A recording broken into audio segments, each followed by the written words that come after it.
Assalamualaikum warahmatullahi wabarakatuh. Kembali lagi tentunya bersama Mimin ya guys. Nah, seperti biasa Mimin akan memprediksi alur cerita ketika alur cerita cinta di ujung sajadah, yang mana dia yang akan datang semakin seru, menarik, dan pastinya membuat kita pun gregetan ya guys ya.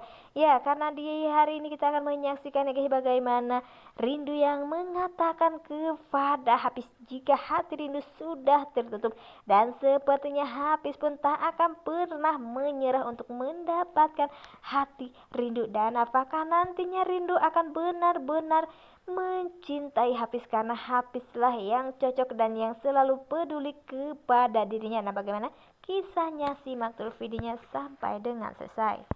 Iya, seperti kita tahu di mana di episode sebelumnya guys ya, jika Hafiz selalu mengatakan jika ia ingin sekali melindungi rindu, dan sepertinya rindu pun tak ingin ya guys ya, karena ia begitu sakit dan pastinya masih trauma ya guys ya, karena mempunyai suami atau mantan suami yang begitu jahat kepada dirinya. Ya, walaupun sebenarnya Fauzan masih cinta, tetapi karena dendam atau sakit hati Fauzan, dan Fauzan pun tak bisa membuktikan atau mencari tahu ya guys ya apakah yang sebenarnya terjadi.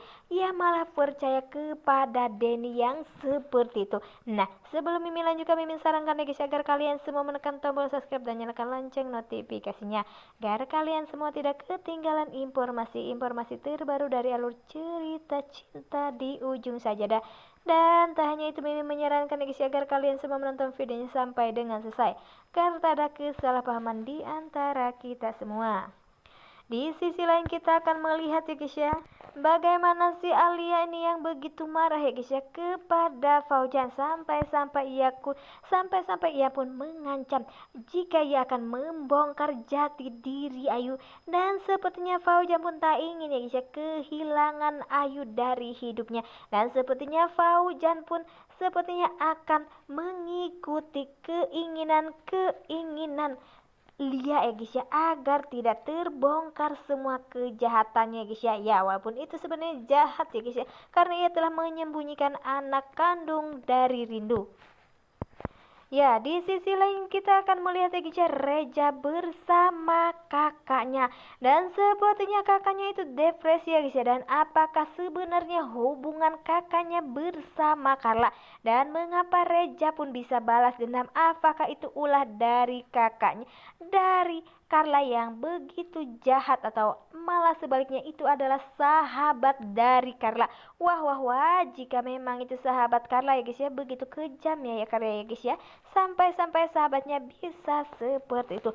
Di sisi lain seperti yang terlihat ya guys ya, di situ jika Hafiz bersama Rindu sedang duduk ya guys ya, dan sepertinya Hafiz pun sedang ada masalah ya guys ya. Terlihat ya guys ya, jika Hafiz pun mengompres mukanya yang bekas tamparan dari Ibu Rita tersebut. Ya, walaupun terlihat ya guys ya, jika Rindu pun meminta maaf karena semua ini penyebabnya adalah Rindu dan Rindulah, tetapi Hafiz pun tak seperti itu ya guys ya. Dan tak hanya itu ya guys ya, jika Rindu pun berkata jika Hafiz harus mencari wanita yang baik untuk dirinya, karena ia begitu soleh dan perhatian. Dan sepertinya Hafiz pun tak mau semua itu ya guys ya. Walaupun Rindu berkata jika cintanya sudah tertutup, tetapi Hafiz pun berkata jika ia akan membuka hati Rindu lagi dan akan membahagiakan Rindu. Dan apakah Rindu akan menerima cinta Hafiz ya guys ya, setelah Rindu sadar ya guys ya jika Hafizlah yang terbaik untuk dirinya. Wah, makin hari makin seru aja ya guys ya. Nah, oke guys, ini lalu cerita menurut Mimin, dan bagaimana lalu cerita menurut kalian semua. Dan Mimin pamit undur diri. Assalamualaikum warahmatullahi wabarakatuh.